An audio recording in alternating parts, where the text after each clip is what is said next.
तो साथियों, स्वागत है आप सभी को अपने इस चैनल एसएससी अंसारी पे, जहां पे आपको 4.5 महीना के अंदर 450 नंबर का लक्ष्य प्रदान कराया जाएगा। और आज की वीडियो में हम लोग हिंदी पढ़ने वाले हैं। कौन सा हिंदी पढ़ेंगे? तो आज क्लास 10th में हम लोग किसला हिंदी पढ़ेंगे, जो कि क्लास 8 का रहने वाला है। मैं आपको बता देना चाहता हूँ, आप नॉन हिंदी कह लीजिए या फिर आप एनएलएच हिंदी कह लीजिए, आप एसआईएल हिंदी कह लीजिए, और हिंदी कह लीजिए, नॉन हिंदी कह लीजिए, आप कुछ भी कह लीजिए। यानी कि अगर आप मुस्लिम हैं और क्लास 8 वाला मुस्लिम किसले पढ़ते हैं, तो आज का क्वेश्चन आपको उसी से रहने वाला है। तो तैयारी पूरी बिल्कुल एकदम सत्य कराई जाएगी। आपको पूरा मेहनत के साथ पढ़ना है। 4.5 महीना यानी कि 135 दिन आप कुर्सी की पेटी बांध के रख लीजिए, क्योंकि अगर आप 135 दिन तैयारी कर लेते हैं तो मौसम जरूर बिगड़ेगा। तो ज़्यादा टाइम वेस्ट न करते हुए मैं आपके सामने क्वेश्चन लेके आता हूं। तो क्वेश्चन आपको टोटल 100 देखने के लिए मिलेंगे, जिसमें से आपको 50 बनाने हैं। लेकिन ये कोशिश जरूर करें कि आपको 100 में 100 अटेम्प्ट करना है, क्योंकि आप यहाँ पे तैयारी कर रहे हैं, एग्जाम नहीं दे रहे हैं। तो आपके सामने मैं 100 क्वेश्चन लेके आऊँगा नॉन हिंदी से, यानी कि एनएलएच हिंदी से। तो आपको ये 100 के 100 क्वेश्चन को याद कर लेना है। अगर याद है तो बहुत ही अच्छी बात है, अगर याद नहीं है तो आप इन सभी को याद कर लेंगे। मैं आपको एक और बात बता देना चाहता हूँ, इसमें से लगभग आपको 65% हिंदी का सवाल दिखेगा और 35% आपको हिंदी ग्रामर यानी कि हिंदी व्याकरण से। तो आपको मैं बता देना चाहता हूँ, ये जो 65 क्वेश्चन है ये आपको किसलय और जो दूसरा किताब है वो दोनों से देखने के लिए मिलेगा, जबकि ये 35 क्वेश्चन आपको क्लास 10th के ग्रामर से। तो न ज़्यादा वेस्ट करते हुए अपना टाइम, सबसे पहला क्वेश्चन देखते हैं कि बिहार की बेटियों को असाधारण विशेषताओं का उद्घाटन किया जा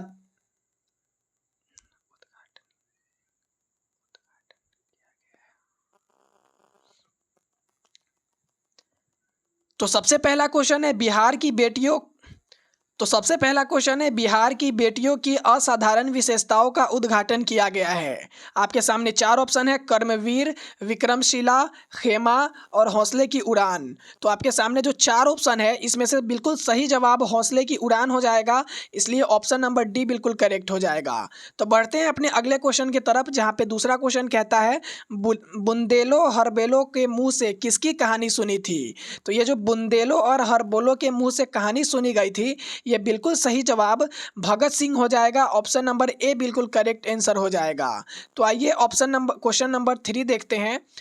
तीसरा क्वेश्चन कहता है जयप्रकाश नारायण द्वारा गणित आजाद दस्ता के सक्रिय सदस्य कौन है। तो जयप्रकाश नारायण के द्वारा जो गणित आजाद दस्ता गठन किया गया था, उसके सक्रिय सदस्य की अगर बात करेंगे तो आपके सामने 3 ऑप्शन दिया गया है: गोकुल ठाकुर और जननायक कर्पूरी ठाकुर, रामलारी देवी और फुलेश्वरी देवी। तो ये बिल्कुल सही जवाब हो जाएगा ऑप्शन नंबर सी, रामलारी देवी यहाँ पे बिल्कुल करेक्ट जवाब हो जाएगा, क्योंकि जयप्रकाश नारायण द्वारा गठित आजाद दस्ता के सक्रिय सदस्य यहाँ पे रामलारी देवी हो जाएगा।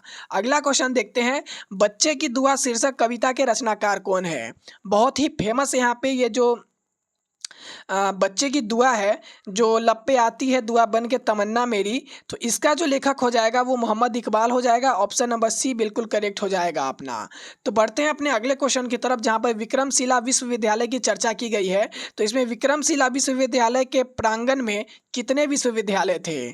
तो बात करें अगर विक्रमशिला विश्वविद्यालय में, तो विक्रमशिला विश्वविद्यालय के अंतर्गत विश्वविद्यालय की संख्या 6 थी, इसलिए ऑप्शन नंबर सी बिल्कुल करेक्ट हो जाएगा। बढ़ते हैं अपने अगले क्वेश्चन में, जहाँ पे पूछा गया है अशोक के शस्त्र त्याग की विधा क्या है। तो अगर बात करें अशोक के शास्त्र त्याग की विधा, तो इसे एकांकी कहा जाता है। ऑप्शन नंबर बी यहाँ पे बिल्कुल सही जवाब हो जाएगा। अगला क्वेश्चन, आज आपके भीषण युद्ध की पूर्ण होती होगी, सम्राट अशोक से यह किसने कहा था। तो आज आपके भीषण युद्ध की पूर्ण होती होगी, ऐसा यहाँ पे आपके सामने 4 ऑप्शन दिया गया है, जिसमें सबसे पहला है द्वारपाल ने, संवाददाता ने और पद्मा ने। तो ये जो लाइन कहा गया था आज आपके भीषण युद्ध की पूर्ण होती होगी, ऐसा पद्मा ने कहा था अशोक से। तो ऑप्शन नंबर डी यहाँ पे अपना बिल्कुल सही जवाब हो जाएगा। नेक्स्ट क्वेश्चन 8वां है, प्रतिष्ठित श्रृंगारिक कवि बिहारी हिंदी साहित्य के किस काल के कवि है। तो अगर बात करें प्रतिष्ठित श्रृंगारिक कवि बिहारी, तो हिंदी साहित्य के ये आदिकाल के कवि हो जाएंगे। ऑप्शन नंबर बी यहाँ पे बिल्कुल करेक्ट हो जाएगा। तो प्रतिष्ठित श्रृंगारिक कवि जो बिहारी हैं वो आदिकाल के कवि है। Option number B is the correct answer. अगला क्वेश्चन है 9 नंबर क्वेश्चन। सोनी ने पूरे जिला में एथलेटिक प्रतियोगिता में 400 मीटर की दौड़ में कौन सा स्थान प्राप्त किया? तो सोनी ने, आपको किताब में एक कहानी पढ़ना है जिसमें सोनी का चर्चा किया गया है। अगर बात करें सोनी ने कौन सा स्थान प्राप्त किया था, तो आपके सामने 4 ऑप्शन है, पहला, चौथा, दूसरा और तीसरा। तो सोनी ने एथलेटिक प्रतियोगिता में 400 मीटर की दौड़ लगाई थी, उसने पूरे जिला में चौथा स्थान प्राप्त किया था, इसलिए ऑप्शन नंबर बी अपना बिल्कुल करेक्ट हो जाएगा। नेक्स्ट क्वेश्चन, कर्पूरी ठाकुर बिहार के उप मुख्यमंत्री कब बने? तो अगर बात करें कर्पूरी ठाकुर के, तो कर्पूरी ठाकुर बिहार के उप मुख्यमंत्री सन 1965 में बनते हैं, इसलिए ऑप्शन नंबर ए बिल्कुल करेक्ट हो जाता है। अगला क्वेश्चन है, झांसी की रानी कविता हमारा ओजपूर्ण साक्षात्कार कराती है, किससे कराती है? तो आपके सामने 4 ऑप्शन है, गुलामी से, जीवन वृंत और संघर्ष और विद्रोह से, बहादुरी से, आज़ादी से। तो झांसी की रानी कविता है वो हमारा ओजपूर्ण साक्षात्कार यहाँ पे बहादुरी से कराती है, तो ऑप्शन नंबर सी बिल्कुल करेक्ट हो जाएगा। आपको ध्यान रखना है, झांसी की रानी कहानी बहादुरी से भरा हुआ है। अगर आप इसे सुन लेते हैं तो आपके अंदर पूरा मोटिवेशन आ जाएगा। तो इसीलिए हम लोग 12वां क्वेश्चन देखते हैं। ठेस कहानी में कहाँ की लोक संस्कृति का प्रभावी वर्णन किया गया है? तो इसका जो ऑप्शन है, भोजपुर है, मिथिलांचल है, मगध है और नेपाल है। तो इसका बिल्कुल करेक्ट जवाब ऑप्शन नंबर बी हो जाएगा, मिथिलांचल। मिथिलांचल में ठेस कहानी का लोक संस्कृति प्रभावी वर्णन किया गया है। Option number B is the correct answer. Next question है, भक्ति काल के कवि कौन है? तो अगर बात किया जाए भक्ति काल के कवि के बारे में, तो गोपाल सिंह नेपाली, अरुण कमल, बिहारी और कबीर दास। तो भक्ति काल के कवि बिहारी हैं, क्योंकि गोपाल सिंह नेपाली तो है नहीं, अरुण कमल है नहीं, कबीर दास होंगे नहीं, इसलिए आपको ध्यान में रखना है बिहारी जो होंगे वो भक्ति काल के कवि है। आपको इसका ट्रिक कैसे याद रखना है कि आप बिहार के निवासी हैं, तो आपको यह ध्यान में रखना है कि आप भक्ति बहुत अधिक करते हैं, तो बिहारी जो हो जाएंगे वो भक्ति काल के कवि हो जाएंगे। इस तरह से आपको ट्रिक बनाते बनाते याद कर लेना है। नेक्स्ट क्वेश्चन है, वे कौन है जो बाधाओं से जूझते हुए सभ्यता संस्कृति का निर्माण करते हैं? तो बाधाओं से जूझते हुए सभ्यता और संस्कृति का निर्माण करने वाले 4 ऑप्शन है, सूरवीर, दानवीर, धर्मवीर और कर्मवीर। तो इसका बिल्कुल करेक्ट जवाब हो जाएगा, कर्मवीर जो होंगे वो बाधाओं से जूझते हुए सभ्यता संस्कृति का निर्माण करते हैं। So D is the correct answer. अगला क्वेश्चन है, बाल मनोविज्ञान पर आधारित कहानी कौन सी है? तो जो बाल मनोविज्ञान पे आधारित कहानी है, ठेस, ईदगाह, बच्चे की दुआ, दीदी की डायरी। तो अगर बाल मनोविज्ञान पे आधारित कहानी की चर्चा की जाए तो ईदगाह बिल्कुल करेक्ट जवाब हो जाएगा, इसलिए option number B is the correct answer. अगला क्वेश्चन देखते हैं, निम्नलिखित में से सुकर्म का अर्थ क्या होता है? अब यहाँ पे अर्थ की चर्चा की गई है, तो सुकर्म का अर्थ होता है फैलाव, सिकुड़ा हुआ, विकसित और अच्छा काम। तो यहाँ पे अच्छा काम इसका बिल्कुल सही जवाब हो जाएगा, क्योंकि सुकर्म का अर्थ अच्छा काम होता है, इसलिए ऑप्शन नंबर डी यहाँ पे बिल्कुल सही जवाब हो जाएगा। अगला क्वेश्चन कहता है कि निम्नलिखित में से कौन शुद्ध शब्द है? अगर शुद्ध शब्द का बात किया जाए तो यहाँ पे सुसंगति है, श्री गणेश है, अहिंसा है, शुष्क है। तो मैं सबसे पहले बता देता हूँ, सुसंगति यहाँ पे सु जो हो जाएगा, सु ऐसे नहीं लिखा जाएगा, सु ऐसे लिखा जाएगा। फिर उसके बाद यहाँ पे श्री गणेश है, तो श्री गणेश में सबसे पहले मैं बता देना चाहता हूँ, श्री ऐसे लिखाता है।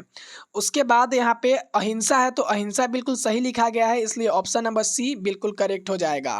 18वां क्वेश्चन है अपना, 18वां क्वेश्चन देखते हैं, मानव शब्द का विलोम शब्द कौन है? तो अगर मानव शब्द के विलोम शब्द की बात की जाए तो मानव का दानव होता है, इसलिए 18 का जो आंसर हो जाएगा वो ऑप्शन नंबर बी हो जाएगा, मानव का दानव। चलिए अपने अगले क्वेश्चन में बढ़ते हैं, कमल शब्द का पर्यायवाची शब्द कौन है? अगर कमल शब्द का पर्यायवाची की बात करें तो आपके सामने पंकज, निलय, रसाल और रासव दिया गया है। तो कमल आप याद कीजिए, कमल का जो पर्यायवाची हो जाएगा वो पंकज हो जाएगा। अगर आपको याद है तो बहुत अच्छी बात है, और अगर आपको याद नहीं है तो आप इन सभी को याद कर लीजिए, क्योंकि ये सभी आपको एग्जाम के पॉइंट ऑफ व्यू से बहुत इंपॉर्टेंट है। 20वां क्वेश्चन है, नवाबी शब्द किस लिंग का उदाहरण है? ये कहा जाता है ना बहुत नवाबी करते हो, तो नवाबी शब्द जो है वो यहाँ पे पुल्लिंग का उदाहरण हो जाएगा, ऑप्शन नंबर ए बिल्कुल करेक्ट हो जाएगा। बढ़ते हैं अपने अगले क्वेश्चन में जो 21वां रहने वाला है। 21वां क्वेश्चन कहता है फ का उच्चारण स्थान कौन है। तो अगर बात करें फ का उच्चारण स्थान, आप बोल के भी देख सकते हैं फ का जो उच्चारण स्थान है वो ओष्ठ से होता है। तो 21 का बिल्कुल correct answer option number D हो जाएगा, ओष्ठ। यहाँ पे आप फ बोलने का कोशिश कीजिए, आपका दोनों ओठ एक दूसरे में सटेगा। अगला क्वेश्चन है जिस संज्ञा से नाप तौल वस्तु का बोध हो उसे क्या कहा जाता है। तो वैसा संज्ञा जिससे नाप तौल का बोध हो, यानी कि नाप तौल कर सके, उसे कहा जाता है द्रव्यवाचक। यानी कि जो द्रव होते हैं जैसे पानी 1 लीटर होता है, दूध 1 लीटर होता है। अगर बात करें घी का तो घी 1 किलो होता है। अगर बात करें दही तो दही 1 किलो होता है। ये सभी चीज़ द्रव है और द्रव की नाप तौल की जा सकती है, इसलिए इसका आंसर ऑप्शन नंबर सी हो जाएगा। यानी कि नाप तोल करने वाले वस्तु को द्रव्यवाचक कहा जाता है। Option number C correct answer हो जाएगा। अगला क्वेश्चन है वह पढ़ता होगा किस काल का उदाहरण है। यहाँ पे वह पढ़ता होगा, आप ध्यान देंगे, अगर यहाँ पे लिखा रहता वह पढ़ चुका है या वह पढ़ लिया तो वो हो जाता भूतकाल का। यहाँ पे अगर रहता कि वह पढ़ेगा तो वो पढ़ेगा भी भविष्य काल का हो जाता। अगर वो यहाँ लिखा रहता वो पढ़ रहा है तो पढ़ रहा है वर्तमान काल का हो जाता। लेकिन ये जो यहाँ पे बात कही गई है वह पढ़ता होगा, ये एक भविष्य की बात कही गई है, यानी कि अनुमान लगाया गया है कि वह पढ़ता होगा। तो ऑप्शन नंबर सी भविष्य काल इसका बिल्कुल करेक्ट आंसर हो जाएगा। Option number C is the correct answer. Next है निम्नलिखित में से कौन सा वाक्य सरल है। अगर आसान वाक्य की बात करें तो यहाँ पे 4 ऑप्शन आपके सामने दिए गए हैं, जिसमें से सबसे पहला सूर्योदय हुआ और कुहासा जाता रहा। अगला है जो लड़के अच्छे होते हैं वो परिश्रमी होते हैं। उसके बाद परिश्रमी छात्र अवश्य सफल होंगे। और डी उसने कहा मैं निर्दोष हूँ। तो यहाँ पे जो सरल वाक्य है, सरल वाक्य यहाँ पे ऑप्शन नंबर सी है, क्योंकि परिश्रमी छात्र अवश्य सफल होंगे ये एक सरल वाक्य है, इसलिए ऑप्शन नंबर सी अपना बिल्कुल करेक्ट हो जाएगा। 24 का जो आंसर है ऑप्शन नंबर सी है। तो अपना अगला क्वेश्चन की तरफ बढ़ते हैं, जिसमें 25 में क्वेश्चन नंबर 25 में कहा गया है दिग्गज शब्द का संधि विच्छेद कीजिए। तो आपको करना है दिग्गज शब्द का संधि विच्छेद। आपके सामने 4 ऑप्शन है, दिक जोड़ गज, फिर दी जोड़ गज, सी में है दी जोड़ गज और डी में है दिग जोड़ गज। तो यहाँ पे ये तीनों गलत लिखा गया है, जबकि दिक जोड़ गज जो हो जाएगा वो दिग्गज का संधि विच्छेद है। Option number A is the correct answer. अपना अगला क्वेश्चन 26वां नंबर होने वाला है, जिसमें कहा गया है वाक्य में जो शब्द काम करने वाले के अर्थ में आते हैं उसे क्या कहा जाता है। तो वाक्य में जो शब्द काम करने वाले के लिए कहा जाता है उसे कर्ता कहा जाता है। आप इस चीज़ से इसे याद रख सकते हैं, कर्ता भर्ता कुछ है नहीं, यानी कि आप कुछ करते नहीं हैं तो वाक्य में वो शब्द जो काम करने वाले के लिए कहा जाए उसे कर्ता कहा जाता है। Option number C is the correct answer. Next question है पेड़ से फल गिरा किस कारक का उदाहरण है। कारक क्या होता है, ये जो आप बीच में देख रहे हैं, ये जो आप से देख रहे हैं ना, ये से कारक का उदाहरण है। तो 27 का बिल्कुल correct answer option number C हो जाएगा, अपादान कारक का उदाहरण है, क्योंकि से जो होता है वो अपादान में आता है। ऑप्शन नंबर सी बिल्कुल करेक्ट हो जाएगा। अगला क्वेश्चन है प्रतिदिन शब्द में कौन सा समास है। अगर बात किया जाए प्रतिदिन, ये जो शब्द लिखा है प्रतिदिन, इसमें कौन सा समास है। तो अव्ययी भाव समास है। ऑप्शन नंबर ए बिल्कुल करेक्ट हो जाएगा। अगर आप समास नहीं पढ़े हैं तो सावधान हो जाइए, समास आपको पढ़ लेना है। आपको समास पढ़ लीजिएगा तो आपको 3 से 4 क्वेश्चन आपको देखने के लिए मिलेगा सिर्फ समास से। तो चलिए, मैं तो बस संकेत दे रहा हूँ, आपको पढ़ने का काम आपका है। अगला क्वेश्चन है निम्नलिखित वाक्य में कौन सा शुद्ध वाक्य है। अगर शुद्ध वाक्य का चर्चा किया जाए तो आपके सामने फिर से 4 ऑप्शन है। कमरा लोगों से लबालब भरा है। उसके बाद बाघ और बकरी एक घाट में पानी पीते हैं। ऑप्शन नंबर सी है मैं गाने की कसरत करता हूँ। और ऑप्शन नंबर डी है आपका भवदीय। तो जो 29 है, इसका 29 का सही जवाब आपका भवदीय हो जाएगा। जब आप एप्लीकेशन लिखते हो तो एप्लीकेशन के लास्ट में आप आपका भवदीय और फिर नीचे अपना नाम, कक्षा, रोल नंबर, मोबाइल नंबर लिखते हो तो उसमें आपका भवदीय शब्द आता है, इसलिए ऑप्शन नंबर डी बिल्कुल करेक्ट हो जाएगा, क्योंकि आपका भवदीय जो है वो वाक्य में शुद्ध शब्द है। अगला 30वां क्वेश्चन है चमक शब्द का विलोम शब्द कौन होगा। अगर चमक की विलोम की चर्चा की जाए तो चमक का जो विलोम होगा, यहाँ पे मैं बता देता हूँ 4 ऑप्शन है, चमकी, चमीला, चमकीला और चमकाइला। तो ये तो क्वेश्चन कुछ अजीब ढंग का लग रहा है, क्योंकि चमक का इसमें चारों चमक का ही अलग अलग चर्चा किया गया है। तो इसमें मेरे अंदाज से ऑप्शन गलत हो जाएगा। अगर आपको इसका सही आंसर पता है तो आप कमेंट करके बता सकते हैं। मुझे ये चारों ऑप्शन गलत लग रहा है। बाय द वे कोई बात नहीं, एक आध क्वेश्चन गलती से टाइप हो जाता है। अगला क्वेश्चन देखते हैं, ईदगाह कहानी के लेखक कौन है? अगर ईदगाह कहानी के लेखक की बात करें तो 31 का बिल्कुल करेक्ट जवाब हो जाएगा प्रेमचंद्र, क्योंकि बी में सूरदास है, कबीर है, बिहारी है। इन तीनों ने दोहे लिखे थे, बिहारी के दोहे, कबीर के दोहे, सूरदास के दोहे। लेकिन प्रेमचंद कहानी लिखे थे, इसलिए ईदगाह कहानी के लेखक प्रेमचंद हो जाएंगे। Option number A is the correct answer. अगला क्वेश्चन की तरफ बढ़ते हैं, ईदगाह कहानी का मुख्य पात्र कौन है? तो आपने ईदगाह कहानी में पढ़ा था कि हामिद की चर्चा की गई है कि हामिद एक चिमटा लाता है मेले से जाके और उनके बाकी अन्य दोस्त खिलौना खरीद लेते हैं। तो ईदगाह कहानी का मुख्य पात्र यहाँ पे हामिद हो जाएगा। ऑप्शन नंबर ए बिल्कुल करेक्ट आंसर है। अगला सवाल देखते हैं, ईदगाह में हामिद अपनी दादी के लिए क्या खरीदता है?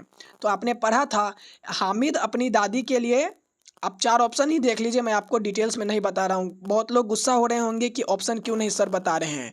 तो पहला ऑप्शन है खिलौना, दूसरा ऑप्शन है लोहे का चिमटा, मिठाई और किताब। तो मैं फिर बता देना चाहता हूँ, ईदगाह में हामिद अपनी दादी के लिए लोहे का चिमटा खरीदता है। ऑप्शन नंबर बी बिल्कुल करेक्ट हो जाएगा। अगला क्वेश्चन, अशोक का शस्त्र त्याग में, ध्यान रहे अशोक का शस्त्र त्याग में अशोक किस युद्ध के बाद तत्पश्चात करता है? तो जो अशोक का शस्त्र त्याग हो जाएगा उसमें कलिंग युद्ध की अधिक चर्चा की गई है, तो इसका बिल्कुल सही जवाब हो जाएगा ऑप्शन नंबर बी कलिंग युद्ध। आपको ध्यान रखना है, अशोक का शस्त्र त्याग चैप्टर में अशोक कलिंग युद्ध के बाद पश्चाताप करता है, इसलिए ऑप्शन नंबर बी अपना यहाँ पे बिल्कुल करेक्ट है। 35 नंबर क्वेश्चन है, अशोक का शस्त्र त्याग किसका प्रतीक है? अगर अशोक के सशस्त्र त्याग की बात किया जाए तो ये अहिंसा और करुणा का प्रतीक है। मैं आपको शॉर्ट में इसका डिटेल्स बता देता हूँ। अशोक जो होता है शासक, वो अपना हिंसा छोड़ के बौद्ध धर्म अपना लेता है और अहिंसा का पुजारी बन जाता है, इसलिए अहिंसा और करुणा इसका बिल्कुल करेक्ट हो जाएगा। हिंसा गलत चीज होता है, अहिंसा अच्छा चीज होता है, तो अहिंसा वाला इसका option number C is the correct answer. Next question है, कर्मवीर पाठ में कर्म को किससे श्रेष्ठ बताया गया है? तो जो कर्मवीर पाठ है इसमें अगर कर्म को श्रेष्ठ बताया गया है तो किससे बताया गया है आपको बताना है। तो वीरता से बताया गया है। ऑप्शन नंबर ए बिल्कुल करेक्ट हो जाएगा, वीरता इसका बिल्कुल सही जवाब है।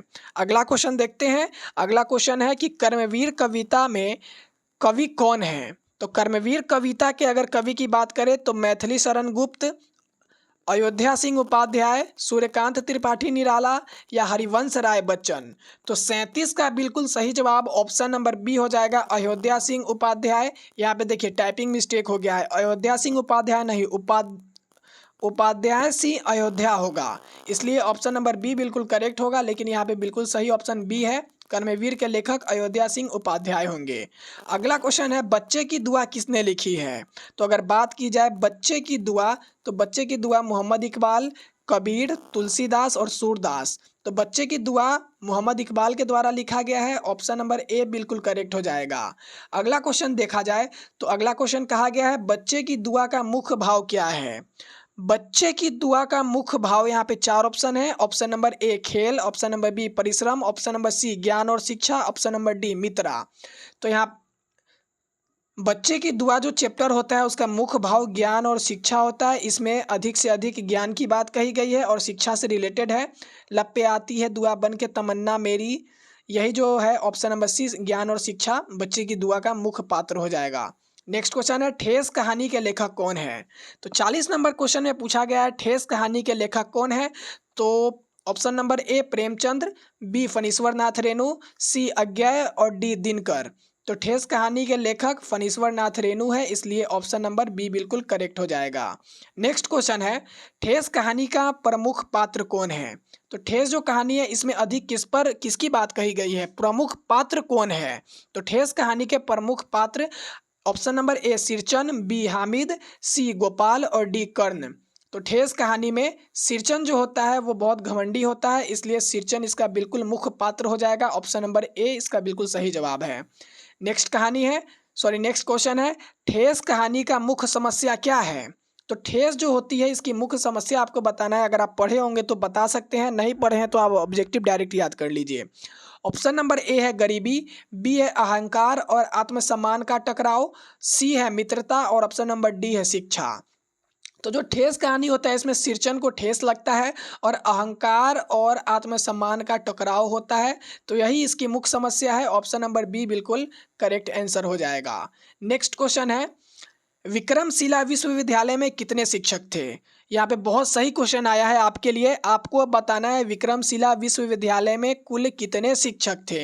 ऑप्शन नंबर ए है 200, ऑप्शन नंबर बी है 500, ऑप्शन नंबर सी है 800 और डी में 1000। तो जो विक्रमशिला विश्वविद्यालय था यहाँ पे कुल 1000 शिक्षक था, इसलिए ऑप्शन नंबर डी बिल्कुल करेक्ट हो जाएगा।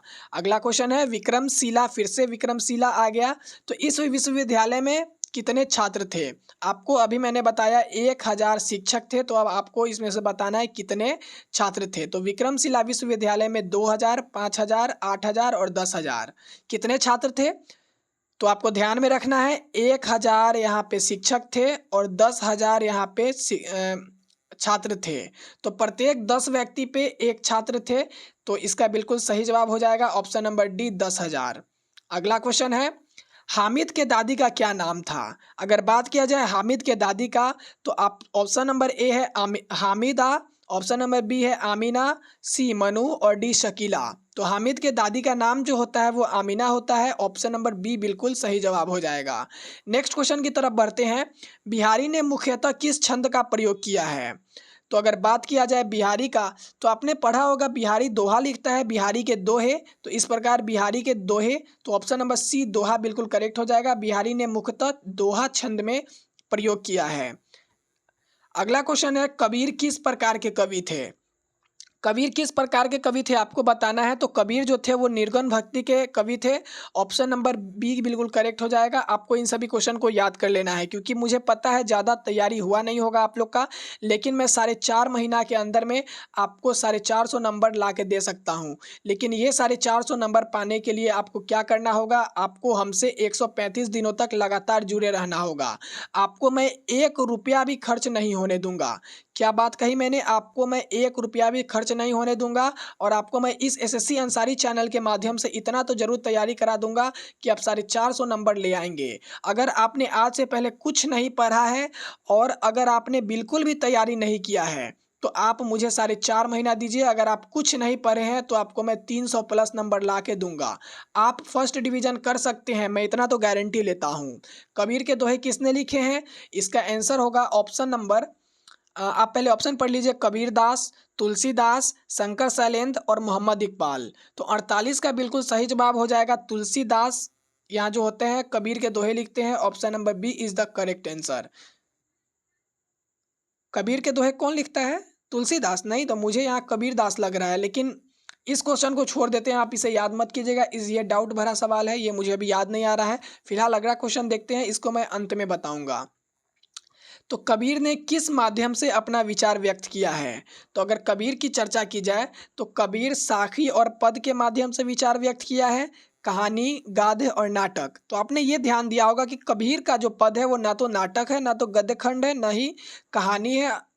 तो ध्यान रखना है आपको, साखी और पद यहाँ बिल्कुल करेक्ट हो जाएगा, यानी कि कबीर ने साखी और पद के माध्यम से अपने विचार व्यक्त किए हैं। ऑप्शन नंबर ए बिल्कुल करेक्ट जवाब हो जाएगा। इसी के साथ अपना आज का आधा क्वेश्चन यहाँ पे कंप्लीट होता है। 50वां नंबर में हम लोग पहुँच गए हैं। कबीर की रचनाओं का संग्रह क्या कहलाता है? तो जो कबीर की रचनाओं का संग्रह कहलाता है उसे कहा जाता है यहाँ पे ऑप्शन नंबर सी बीजक कहा जाता है। आप ध्यान रखेंगे कि कबीर की रचनाओं को जहाँ संग्रह यानी कि म्यूजियम में एकत्रित करके रखा गया है उसे बीजक कहा जाता है। ऑप्शन नंबर सी बिल्कुल करेक्ट हो जाएगा। तो हम लोगों ने 50 क्वेश्चन कंप्लीट किया, आगे और 50 क्वेश्चन आपको देखने हैं। तो बढ़ते हैं अपने अगले क्वेश्चन की तरफ, जहां पर आपको नेक्स्ट क्वेश्चन में पूछा गया है सूरदास किस भक्ति धारा से जुड़े हुए हैं। अब क्वेश्चन आया है सूरदास से, तो आपको बताना है कि सूरदास किस भक्ति धारा से जुड़े हुए हैं। तो सूरदास का संबंध सगुन भक्ति से था, इसलिए ऑप्शन नंबर ए बिल्कुल करेक्ट हो जाएगा। अगला क्वेश्चन है, बाल गोविंद भगत किस प्रकार की विधा है? तो जो बाल गोविंद भगत है वो रेखा चित्र है। ऑप्शन नंबर बी बिल्कुल करेक्ट हो जाएगा। आप देखे होंगे बाल गोविंद भगत रेखा के द्वारा समझाया गया है। Option number B is the correct answer. अगला क्वेश्चन है, हुंड्रू के जलप्रपात के लेखक कौन है? अगर हुंड्रू के जलप्रपात के लेखक की बात करें तो ऑप्शन नंबर 1 अरुण कमल, बी में है कामता प्रसाद सिंह, टी में है नरोत्तम दास और डी में है मोहम्मद इकबाल। तो हुंड्रू का जलप्रपात के लेखक कामता प्रसाद सिंह हो जाएंगे। ऑप्शन नंबर बी बिल्कुल सही जवाब है। नेक्स्ट क्वेश्चन देखते हैं, सूरदास को किस उपाधि से पुकारा जाता है?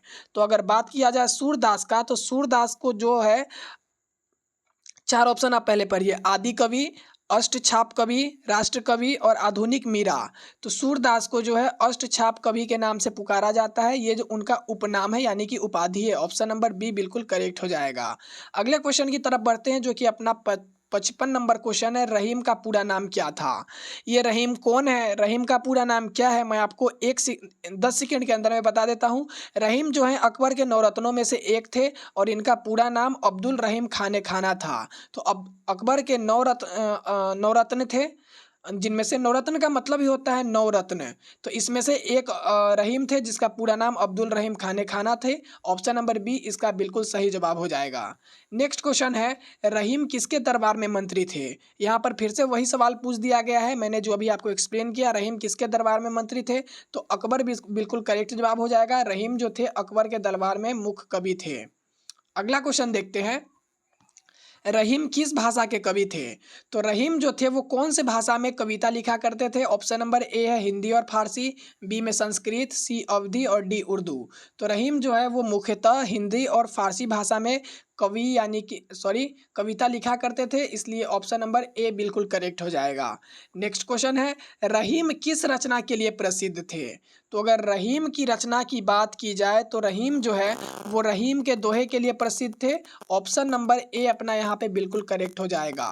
तो ए के साथ बढ़ते हैं अपने अगले क्वेश्चन की तरफ। अगला क्वेश्चन है, तू जिंदा है कवि के कवि कौन है? तो तू जिंदा है कवि के कवि यहाँ पे हो जाएंगे ऑप्शन नंबर ए दिनकर, शंकर शैलेंद्र, बच्चन और निराला।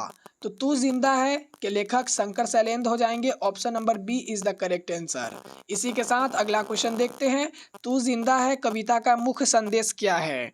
तो तू जिंदा है का मुख्य संदेश यहाँ पे क्या दिया गया है आपको बताना है। मैं आपको चारों ऑप्शन पढ़ के बता देता हूँ, खेलना, संघर्ष करते रहना, ज्ञान प्राप्त करना और धैर्य रखना। तो तू जिंदा है तो जिंदगी की जीत में यकीन कर, संघर्ष करते रहना है आपको। ऑप्शन नंबर बी बिल्कुल करेक्ट जवाब हो जाएगा। नेक्स्ट क्वेश्चन देखते हैं, संज्ञा किसे कहते हैं? यहाँ पे 60 क्वेश्चन कंप्लीट होता है आपका हिंदी से, जिसमें बीच बीच में आपको 5-6 क्वेश्चन ग्रामर से देखने के लिए मिला था, लेकिन यहाँ पर आपको अभी 61 से पूरा 100 तक आपको सिर्फ हिंदी व्याकरण देखने के लिए मिलेगा। और अब व्याकरण में चर्चा के साथ आगे बढ़ेंगे। सबसे पहला क्वेश्चन है यानी कि 61वां नंबर क्वेश्चन है, संज्ञा किसे कहते हैं? 4 ऑप्शन है, कार्य बताने वाले शब्द, नाम बताने वाले शब्द, गुण बताने वाले शब्द और डी में है मात्रा बताने वाले शब्द। तो जो कार्य बताते हैं इसे क्रिया कहा जाता है, नाम बताने वाले शब्द को संज्ञा कहा जाता है, गुण बताने वाले शब्द को विशेषण कहा जाता है और मात्रा बताने वाले शब्द को क्या कहते हैं? तो मात्रा बताने वाले शब्द को संख्यावाचक कहते हैं। तो क्वेश्चन क्या था, संज्ञा किसे कहते हैं? तो अर्थात ऑप्शन नंबर बी बिल्कुल करेक्ट हो जाएगा, नाम बताने वाले शब्द को संज्ञा कहते हैं। बढ़ते हैं अपने अगले क्वेश्चन की तरफ, राम कौन सा शब्द है? ऑप्शन नंबर ए संज्ञा, बी सर्वनाम, सी विशेषण और डी क्रिया। तो जो राम है, राम एक नाम है और नाम किसे कहते हैं? संज्ञा को नाम को संज्ञा कहते हैं। ऑप्शन नंबर ए यहाँ पे अपना बिल्कुल करेक्ट हो जाएगा। अगला क्वेश्चन है, सर्वनाम का अर्थ क्या है? अगर सर्वनाम के अर्थ की चर्चा करें तो ऑप्शन नंबर ए में है नाम के बदले प्रयुक्त शब्द, बी में है गुण बताने वाले शब्द, सी में है संख्या बताने वाले शब्द और डी में है कार्य बताने वाले शब्द। तो सर्वनाम किसे कहते हैं? संज्ञा के बदले में जिन शब्दों का प्रयोग किया जाता है उसे सर्वनाम कहते हैं, इसलिए यहाँ पे बात भी वही है। ऑप्शन नंबर ए बिल्कुल करेक्ट हो जाएगा, नाम के बदले में जिनका प्रयुक्त किया जाता है, यानी कि संज्ञा के बदले में यानी कि नाम के बदले में जिन शब्द का प्रयुक्त किया जाता है उसे सर्वनाम कहते हैं। ऑप्शन नंबर ए बिल्कुल करेक्ट हो जाएगा, नाम के बदले प्रयुक्त होने वाले शब्द सर्वनाम कहलाते हैं। अगला क्वेश्चन है, मैं तुम वह कौन से सर्वनाम है? अगर मैं तुम वह सर्वनाम की बात करें तो ये हो जाएगा पुरुषवाचक, क्योंकि पुरुषवाचक सर्वनाम में फर्स्ट पर्सन जो कि बोलता है, सेकंड पर्सन जो कि सुनता है, और थर्ड पर्सन जिसके बारे में बात किया जाए। तो मैं बोलने वाला, तुम सुनने वाला, और वह यानी कि उसके बारे में बात की जा रही है। तो यह पुरुषवाचक सर्वनाम हो जाएगा। Option number B is the correct answer. Next question, विशेषण किसे कहते हैं? तो सबसे पहले मैं इसका विशेषता बता देता हूँ। संज्ञा और सर्वनाम की विशेषता बताने वाले शब्दों को विशेषण कहते हैं। अब ऑप्शन पढ़ते हैं। नाम के स्थान पर प्रयुक्त शब्द, अरे भैया इसे तो सर्वनाम कहते हैं। उसके बाद है संज्ञा या सर्वनाम की विशेषता बताने वाले शब्द, तो ऑप्शन नंबर बी बिल्कुल सही हो जाएगा। संज्ञा या सर्वनाम की विशेषता बताने वाले शब्द को विशेषण कहते हैं, जबकि कार्य बताने वाले शब्द को क्रिया कहते हैं, संख्या बताने वाले शब्द को संख्यावाचक कहते हैं। नेक्स्ट क्वेश्चन है, लाल फूल में लाल क्या है? अगर लाल फूल में लाल की बात की जाए, ये जो लाल है वो क्या है? संज्ञा है, विशेषण है, सर्वनाम है या फिर क्रिया है? तो फूल एक प्रकार का संज्ञा हो जाएगा, और संज्ञा की विशेषता लाल बताती है। तो ये जो लाल हो जाएगी वो विशेषण हो जाएगी। Option number B is the correct answer. बढ़ते हैं अपने अगले क्वेश्चन की तरफ, जहाँ पर 67 नंबर क्वेश्चन है, क्रिया किसे कहा जाता है? तो क्रिया यानी कि काम का पता चले। अब ऑप्शन पढ़ते हैं। नाम बताने वाले शब्द, इसे संज्ञा कहते हैं। कार्य बताने वाले शब्द, इसे क्रिया कहते हैं। ऑप्शन नंबर बी बिल्कुल करेक्ट हो जाएगा। गुण बताने वाले शब्द को विशेषण कहते हैं। तो यहाँ पे बी के साथ बढ़ते हैं। इस क्वेश्चन का सही जवाब ऑप्शन नंबर बी हो जाएगा। नेक्स्ट क्वेश्चन है 68 नंबर, खाना पीना सोना किसका उदाहरण है? अगर खाना पीना सोना क्या बात करें तो ये एक प्रकार का क्रिया है। आप खाते हैं मतलब एक काम कर रहे हैं, पानी पीते हैं एक काम कर रहे हैं, सोते हैं एक काम कर रहे हैं। तो खाना पीना सोना क्रिया का उदाहरण हो जाएगा। Option number C is the correct answer. Next question है, क्रिया के कितने भेद हैं? अब आपका थोड़ा लेवल हाई होता है। यहाँ पे पूछा गया है क्रिया के कितने भेद होते हैं? तो क्रिया के मुख्यतः 3 भेद होते हैं। सबसे पहला है भविष्य काल। सबसे पहला जो हो जाएगा भविष्य काल, दूसरा हो जाएगा वर्तमान काल, और तीसरा हो जाएगा भूतकाल। तो ये होता है मुख्यतः 3 क्रिया के भेद, भूतकाल, भविष्य काल और वर्तमान काल। ऑप्शन नंबर बी बिल्कुल करेक्ट हो जाएगा। तो बी के साथ इसका सही जवाब हो जाएगा। नेक्स्ट है, अकर्मक क्रिया का उदाहरण कौन सा है? अकर्मक क्रिया क्या होता है? अकर्मक में आपको क्या और किसको का अगर जवाब मिल जाए, क्या और किसको का अगर जवाब मिल जाए तो वो अकर्मक क्रिया होता है। तो सबसे पहले यहाँ पे हम लोग पढ़ेंगे चारों ऑप्शन। तो सबसे पहला ऑप्शन है यहाँ पे कि राम खाना खाता है। तो यहाँ पे अगर पूछेंगे राम क्या खाता है, तो राम खाना खाता है। तो यहाँ क्या का जवाब मिल गया, यानी कि ऑप्शन नंबर ए यहाँ पे सकर्मक हो जाएगा। जबकि अगर बी की देखें, बी का चर्चा करें तो मोहन दौड़ता है। अगर सवाल पूछेंगे क्या से, मोहन क्या करता, क्या दौड़ता है, मोहन किसको दौड़ता है, तो यहाँ कुछ बात नहीं बनी। सी देखें, वह किताब पढ़ता है। तो वह क्या पढ़ता है? किताब पढ़ता है। वह पत्र लिखता है। वह क्या लिखता है? तो यहाँ पे ऑप्शन नंबर जो ए है वो बिल्कुल सही जवाब हो जाएगा। सॉरी, ऑप्शन नंबर बी, क्योंकि यहाँ पे क्वेश्चन गलती दिया गया है। मैंने आपको बताया ये सही है। राम क्या खाता है, राम क्या पढ़ता है, वह क्या लिखता है। तो ये जो तीनों है ये एक तरफ है, जबकि मोहन दौड़ता है, इसमें क्या किसको का जवाब नहीं मिला। ऑप्शन नंबर बी बिल्कुल यहाँ पे अलग है, क्वेश्चन थोड़ा सा गलत लिखा गया है। इसमें क्वेश्चन रहेगा अकर्मक क्रिया का उदाहरण कौन नहीं है, तो मोहन दौड़ता है ये नहीं है। अगला क्वेश्चन है, विशेषण कितने प्रकार के होते हैं? तो अब आपको बताना है विशेषण कितने प्रकार के होते हैं। तो विशेषण में ये जो स है, यहाँ पे आप देख सकते हैं ये जो स है ये कैसे लिखा गया है, ये 4 की तरह लिखा गया है कि नहीं? तो विशेषण है 4 की तरह लिखा गया है, तो इसके प्रकार भी 4 है। ऑप्शन नंबर सी बिल्कुल करेक्ट आंसर हो जाएगा। नेक्स्ट क्वेश्चन है, बहादुर सैनिक में बहादुर कौन सा विशेषण है? अगर बहादुर सैनिक की बात की जाए तो जो बहादुर सैनिक का विशेषण हो जाएगा, ये गुण बता रहा है कि वो सैनिक बहादुर है, तो गुणवाचक हो जाएगा। Option number A is the correct answer. अगला क्वेश्चन की तरफ जाएं तो 3 छात्र में 3 कौन सा विशेषण है? 3 क्या है? संख्या है। तो बिल्कुल सिंपल सी बात है, 3 जो हो जाएगा वो संख्यावाचक विशेषण हो जाएगा। अगर 1 2 3 4 10 20 कितना भी शब्द संख्या है वो संख्यावाचक विशेषण ही रहेगा। नेक्स्ट क्वेश्चन है, कुछ लोग में कुछ क्या है? कुछ लोग में कुछ जो हो जाएगा वो परिमाणवाचक विशेषण हो जाएगा, क्योंकि कुछ यहाँ पे कंफर्म नहीं है।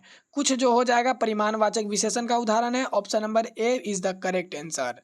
नेक्स्ट क्वेश्चन की तरफ जाएं तो यह लड़का एक सेंटेंस है, इसमें यह क्या है, तो यह जो है वो सर्वनाम है। ऑप्शन नंबर ए बिल्कुल करेक्ट हो जाएगा। सॉरी सॉरी सॉरी, मिस्टेक हो गया थोड़ा सा। ऑप्शन नंबर बी बिल्कुल करेक्ट हो जाएगा, क्योंकि लड़का जो है ये लड़का संज्ञा है और संज्ञा का विशेषता बता रहा है कि यह, तो ये एक विशेषण हो जाएगा। और किस प्रकार का विशेषण है, तो सार्वनामिक विशेषण है, क्योंकि यह सर्वनाम होता है। ऑप्शन नंबर बी बिल्कुल करेक्ट हो जाएगा। अगला क्वेश्चन देखें, तो कारक कितने प्रकार के होते हैं। अगर कारक की बात करें तो कारक आपको 8 प्रकार का देखने के लिए मिलेगा। ऑप्शन नंबर डी बिल्कुल करेक्ट है। नेक्स्ट क्वेश्चन है, राम ने खाना खाया, इसमें राम कौन सा कारक है। तो राम ने खाना खाया की बात करें तो करण कारक, करण कारक, करण कारक, कर्ता कारक, तो ये तीनों एक साथ एक ही प्रकार का आ गया है, तो तीनों गलत है, जबकि ऑप्शन नंबर सी सही है, कर्ता कारक हो जाएगा। ऑप्शन नंबर डी बिल्कुल करेक्ट हो जाएगा। आप इसका ट्रिक सभी याद रखते हैं कि कर्ता ने कर्म को करण से संप्रदान को के लिए आपादान, यानी कि ऐसा एक ट्रिक होता है। तो कर्ता ने, यहाँ पे क्या है, ने है, तो कर्ता ने। Option number D is the correct answer. अगला क्वेश्चन देखें, तो 78 नंबर क्वेश्चन है, माँ ने बेटे को फल दिया, इसमें बेटे को कौन सा कारक है। अगर बात करें माँ ने बेटे को फल दिया, तो ये संप्रदान कारक का उदाहरण हो जाएगा, क्योंकि संप्रदान को के लिए, को यहाँ आ गया, तो संप्रदान को के लिए ऑप्शन नंबर ए बिल्कुल करेक्ट हो जाएगा। अगर आपको को देखने के लिए मिलता है तो संप्रदान, के लिए देखने के लिए मिलता है तो संप्रदान, ऑप्शन नंबर ए बिल्कुल करेक्ट हो जाएगा। जबकि कर्ता जो होता है वो ने का उदाहरण होता है, कर्ता ने कर्म जो होता है वो को का उदाहरण होता है। अगला क्वेश्चन की तरफ बढ़े, 79 नंबर क्वेश्चन है, राम ने लाठी से मारा, इसमें लाठी से कौन सा कारक है। तो कर्ता ने यहाँ आ गया, तो फिर से कर्ता हो जाएगा। या यहाँ पे अपवाद भी दिया गया है, अपवाद के हिसाब से अगर मारेंगे तो ये करण कारक हो जाएगा। Option number B correct answer हो जाएगा। नहीं तो अगर ऑप्शन अगर नहीं रहता है तो आप कर्ता भी लगा सकते हैं, कर्ता अगर ऑप्शन में रहे तो। बढ़ते हैं अगले क्वेश्चन की तरफ, जहाँ पर क्वेश्चन है कि राम घर से निकला। अगर राम घर से निकला तो ये कौन सा कारक है आपको बताना है। तो अधिकरण, आपादान, करण और संप्रदान। ऑप्शन नंबर बी बिल्कुल करेक्ट हो जाएगा, आपादान कारक है। राम घर से निकला, ये आपादान कारक का उदाहरण है। अगला क्वेश्चन है, राम विद्यालय में पढ़ता है, इसमें विद्यालय में कौन सा कारक है। तो राम विद्यालय में पढ़ता है, ये एक अधिकरण कारक का उदाहरण है। ऑप्शन नंबर ए बिल्कुल करेक्ट जवाब हो जाएगा। 82 नंबर क्वेश्चन है, वचन के कितने भेद हैं। अब वचन की भेद की बात करें तो हिंदी व्याकरण में वचन के तो सिर्फ 2 भेद होते हैं, एक वचन और द्विवचन। एक वचन, दो वचन, सिर्फ 2 ही भेद है। तो यहाँ पे फिलहाल हिंदी व्याकरण पढ़ रहे हैं तो ऑप्शन नंबर बी बिल्कुल करेक्ट आंसर हो जाएगा। अगला क्वेश्चन है, लड़का कौन सा वचन है। तो लड़का यहाँ पे एक लड़का, लड़का एक लड़का होता है, तो ये एक वचन का उदाहरण है। जबकि अगर लड़के लिखे रहते, अगर लड़के यहाँ पे आपको देखने के लिए मिलते तो वो बहुवचन का उदाहरण है। फिलहाल लड़का एक वचन का उदाहरण हो जाएगा, इसलिए option number A is the correct answer. Next है, लड़के कौन सा वचन है। मैंने अभी आपको एक्सप्लेन किया, लड़का एक वचन, लड़के द्विवचन, सॉरी बहुवचन, तो ऑप्शन नंबर बी बिल्कुल करेक्ट हो जाएगा। नेक्स्ट क्वेश्चन है, लिंग कितने प्रकार के होते हैं। फिर से वही बात, हिंदी में तो फिलहाल लिंग 2 प्रकार के होते हैं, पुल्लिंग और स्त्रीलिंग। जबकि एक अगर संस्कृत की बात करें तो संस्कृत में उभयलिंग भी होता है। संस्कृत में आपको उभयलिंग देखने के लिए मिलेगा, लेकिन लिंग के कितने प्रकार होते हैं, हिंदी पढ़ रहे हैं तो लिंग के 2 प्रकार होते हैं। अगला क्वेश्चन है, राम कौन सा लिंग है। राम से ही पता चल रहा है, राम पुल्लिंग है। ऑप्शन नंबर ए इसका बिल्कुल करेक्ट जवाब हो जाएगा। बिल्कुल आसान क्वेश्चन है आपके लिए, आप इन सभी को तैयारी कर लीजिए, याद कर लीजिए। सीता कौन सा लिंग है। सीता तो यहाँ स्त्री है, इसलिए सीता ऑप्शन नंबर बी बिल्कुल करेक्ट हो जाएगा। सीता स्त्री है या नहीं ये नहीं देखना है, सीता नाम से क्या पता चल रहा है, स्त्रीलिंग। ऑप्शन नंबर बी बिल्कुल करेक्ट हो जाएगा। अगला क्वेश्चन है, पुस्तक कौन सा लिंग है। पुस्तक कौन सा लिंग है, तो आपको ऑप्शन नंबर बी बताना है, स्त्रीलिंग है। जब इसका क्लास आपको देखना था तो उस समय तो आप देखे नहीं, अगर देखे हैं तो बहुत अच्छा बात, आप सही सही जवाब कर रहे होंगे, क्योंकि आप बोलते हैं मेरी पुस्तक, मेरा पुस्तक नहीं, पुस्तक मेरी है, इसलिए स्त्रीलिंग हो जाएगा। Option number B is the correct answer. अगला क्वेश्चन की तरफ जाएं, तो जल कौन सा लिंग है। अब बात किया जाए जल का, तो जल भैया कौन सा लिंग है। तो जल ना तो पुल्लिंग है ना ही स्त्रीलिंग है, जल ना पुंसक लिंग हो जाएगा। Option number C is the correct answer. अगला क्वेश्चन देखें तो गाय का लिंग क्या है, आपको बताना है गाय का लिंग। तो गाय माता होती है इसलिए गाय स्त्रीलिंग हो जाएगा, option number B correct answer है। नेक्स्ट क्वेश्चन, वाक्य के कितने भेद होते हैं, अब आपको बताना है वाक्य के कितने भेद हैं। तो फिलहाल वाक्य के 5 भेद है, ऑप्शन नंबर बी करेक्ट हो जाएगा। अगला क्वेश्चन 92 नंबर क्वेश्चन है, राम पढ़ता है। राम पढ़ता है कौन सा वाक्य है, तो राम पढ़ता है ये विधेयात्मक वाक्य है जो अभी मैंने आपको बताया, ऑप्शन नंबर ए बिल्कुल करेक्ट हो जाएगा। 93 नंबर क्वेश्चन है, क्या तुम जाओगे, ये कौन सा वाक्य है। तो क्या तुम जाओगे ये प्रश्नवाचक है, क्योंकि यहाँ पे पूछा गया है क्या तुम जाओगे, आप प्रश्न चिन्ह देख सकते हैं, तो ये प्रश्नवाचक वाक्य हो जाएगा, ऑप्शन नंबर बी बिल्कुल करेक्ट जवाब है। 94 नंबर सवाल है, दरवाजा खोलो कौन सा वाक्य है। तो आप इसे क्या समझ रहे हैं, दरवाजा खोलो ये एक आज्ञा दिया गया है इसलिए ये आज्ञार्थक वाक्य हो जाएगा, क्योंकि दरवाजा खोलो किसी को आज्ञा दिया गया है, खुद से खोलना रहता तो खुद खोल लेते। तो चलिए अब अपने अगले क्वेश्चन की तरफ बढ़ते हैं। अगला 95 नंबर क्वेश्चन है, वह क्या सुंदर दृश्य है, ये कौन सा वाक्य है। तो अगर वह क्या सुंदर दृश्य है इसकी चर्चा करें तो ये विस्मयादिबोधक हो जाएगा, ऑप्शन नंबर बी बिल्कुल करेक्ट आंसर हो जाएगा। नेक्स्ट क्वेश्चन है, संधि के कितने भेद होते हैं, अब आपको बताना है संधि के कितने भेद होते हैं। तो संधि के तो 3 भेद होते हैं इसलिए ऑप्शन नंबर ए बिल्कुल करेक्ट आंसर हो जाएगा। अगला क्वेश्चन है 97 नंबर, राम प्लस आलय बराबर रामालय किस संधि का उदाहरण है। संधि से क्वेश्चन है तो यहाँ पे ऑप्शन नंबर ए बिल्कुल करेक्ट हो जाएगा, स्वर संधि का उदाहरण है इसलिए option number A is the correct answer. Next है 98 नंबर, लोक प्लस कांत यानी कि लोकांत किस संधि का उदाहरण है। यहाँ पे टाइपिंग मिस्टेक हो गया है थोड़ा सा, लोकांत की अगर बात करें लोक प्लस कांत जो है ये व्यंजन संधि है, ऑप्शन नंबर बी बिल्कुल करेक्ट हो जाएगा। आज का 99 नंबर क्वेश्चन, गज प्लस इंद्र बराबर गजेंद्र ये किस संधि का उदाहरण है। तो आपके सामने 4 ऑप्शन है, स्वर संधि, व्यंजन संधि, विसर्ग संधि या इनमें से कोई नहीं। तो गज प्लस इंद्र बराबर गजेंद्र ये जो हो जाएगा ये विसर्ग संधि का उदाहरण है, option number C is the correct answer. आज के सेशन का सबसे लास्ट क्वेश्चन और 100वां नंबर क्वेश्चन, संधि का शाब्दिक अर्थ क्या होता है, आपको बताना है संधि किसे कहते हैं। तो मिलन को संधि कहा जाता है, मैंने अभी आपको यहाँ पे समझाया ये क्या हो रहा है, गज और इंद्र का मिलन हो रहा है तो ये गजेंद्र बन रहा है। तो संधि का मतलब भी यही होगा, संधि का शाब्दिक अर्थ मिलन होता है, ऑप्शन नंबर ए बिल्कुल करेक्ट आंसर हो जाएगा। तो मैंने आज आपको नॉन हिंदी या फिर अहिंदी कह लीजिए, SIL हिंदी कह लीजिए, NLH हिंदी कह लीजिए, जो आप कहते हैं किसले का हिंदी कह लीजिए, उससे मैं आपको टोटल 100 क्वेश्चन कंप्लीट करा दिया, जिसमें से आपको लगभग 65 क्वेश्चन हिंदी के बुक में से देखने के लिए मिला है, जबकि आपको 35 क्वेश्चन आपको देखने के लिए मिला है बुक से, व्याकरण से। तो इन 35 क्वेश्चन में आपको व्याकरण का लेवल कैसा लगा आपको कमेंट करके बताना है। और अगर आपको कुछ डाउट है, अगर कोई परेशानी है, कोई दिक्कत है तो आप कमेंट बॉक्स में कमेंट कर सकते हैं।